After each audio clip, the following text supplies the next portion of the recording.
چونکہ گلگت بلتستان بھی اس UN resolutions کی وجہ سے ابھی تک جو گلگت بلتستان کا مقدمہ ہے وہ ادھورا ہے، اور وہ بھی اس انتظار میں ہے کہ ہم بھی پاکستان کے آئین میں شامل ہوں.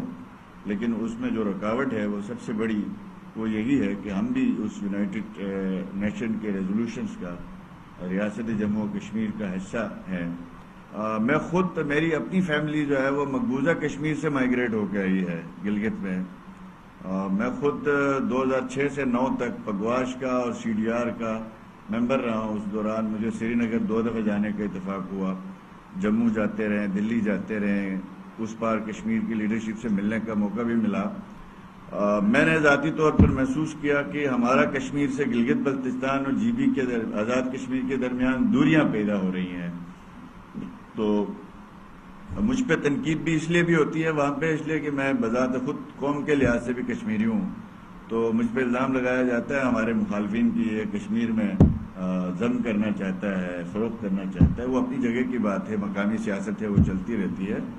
اب ہم نے کوشش یہی کرنی ہے کہ گلگت بلتستان کے کچھ ساتھیوں میں یہ غلط فہمی ہوتی ہے کہ ہمیں کشمیری جو ہے وہ حقوق سے محروم رکھ کے بیٹھے ہیں. حالانکہ ایسی بات نہیں ہے، اس میں ایک اسٹریٹجک ایشوز ہیں اور پاکستان کسی بھی صورت میں افورڈ نہیں کر سکتا، گلگت بلتستان میں بھی لوگ افورڈ نہیں کر سکتے کہ اس سطح پہ آ کے مسئلہ کشمیر کو کیا جائے.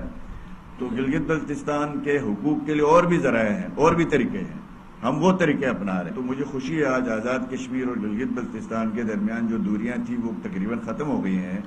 ہماری لیڈرشپ GB کی ہو، آزاد کشمیر کی ہو، وہ ہم آنا جانا شروع ہو گیا ہے. اور جو کشمیر کے اندر اللہ پاک نے صلاحیت دی ہے کشمیر کے لوگوں کو، وہ اگر ایک دفعہ ان کو موقع ملتا ہے تو میں سمجھتا ہوں کہ پوری دنیا کشمیر کی حکمرانی کی مثالیں دے سکتی ہے.